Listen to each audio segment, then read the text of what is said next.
महिलाओं को प्रदान किए गए, जो हमारे प्रधानमंत्री जी का महिलाओं के प्रति सम्मान को दर्शाता है।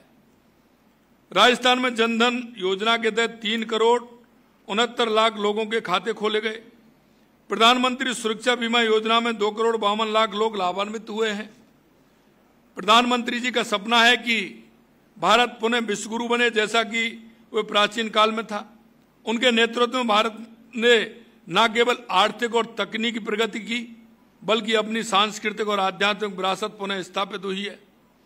योग और आयुर्वेद को वैश्विक मंच पर सम्मान मिला और भारत की प्राचीन ज्ञान परंपरा आज विश्व को दिशा दिखा रही है। आज भारत एक ऐसी शक्ति है जो न केवल अपनी सीमाओं को सुरक्षित रखता है, बल्कि वैश्विक शांति और सहयोग के लिए भी काम करता है। आत्मनिर्भर भारत का उनका नारा केवल एक नारा नहीं, बल्कि भारत के हर नागरिक के लिए एक प्रेरणा है।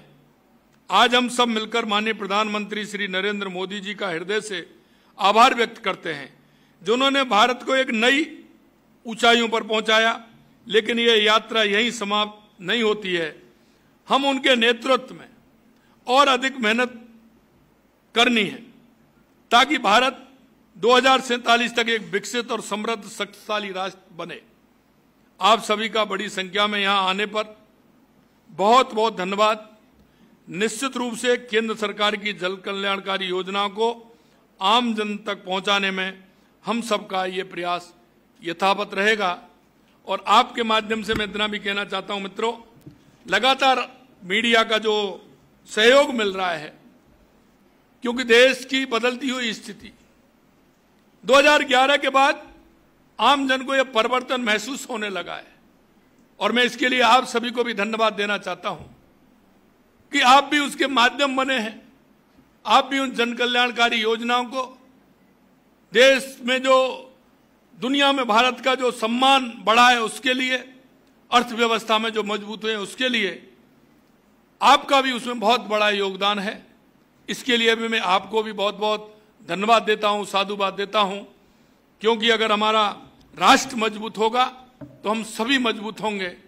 और देश के यशस्वी प्रधानमंत्री नरेंद्र मोदी जी के नेतृत्व में एक विकसित भारत की, दुनिया में एक भारत को जिस नजरिए से और जिस सम्मान के साथ आज देखा जाता है, उसका बढ़ता हुआ सम्मान आपके माध्यम से और बढ़ेगा। इतना ही मैं कहना चाहता हूं कि हमारा भारत दुनिया में बढ़ता हुआ भारत और एक शक्तिशाली भारत, एक विकसित भारत के रूप में निकल करके आएगा। इस आशा और उम्मीद के साथ पुनः आप सभी का धन्यवाद। आपके सहयोग के लिए बहुत बहुत धन्यवाद।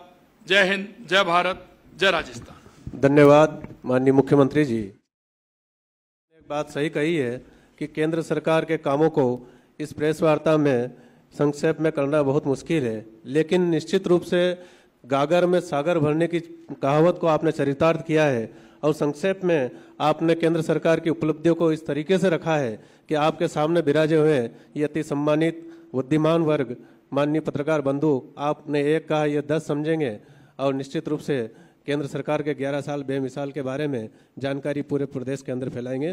धन्यवाद। जय हिंद, जय भारत। मैं माननीय पत्रकार बंधुओं से निवेदन करता हूं कि आप सभी के लिए शुभ आहार की व्यवस्था की गई है, कृपया लेके पधारें।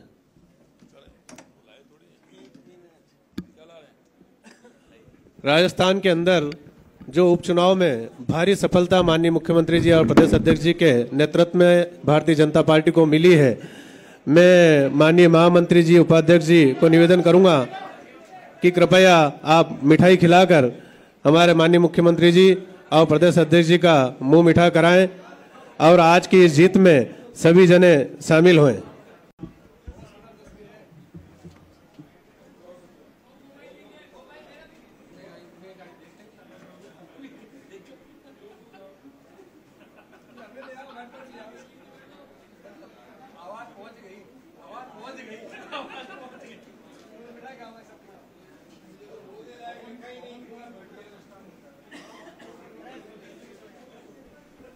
मोदी सरकार के 11 साल पूरे, मोदी 3.0 की पहली सालगिरह है और बीजेपी मुख्यालय में प्रदर्शनी का उद्घाटन किया। उसके बाद सीएम भजनलाल शर्मा की तरफ से मोदी सरकार के इस कार्यकाल में हुए कार्यों के बारे में जानकारी दी गई, जिसमें उन्होंने आतंकवाद का भी जिक्र किया और साथ ही साथ नए भारत की शक्ति को प्रदर्शित किया गया, इस बात का भी जिक्र करते हुए नजर आए। उपलब्धियों को यहां पर गिनाया गया और सीमा पार के आतंकी ठिकानों को नष्ट किया गया, इस बाबत भी चर्चा की गई।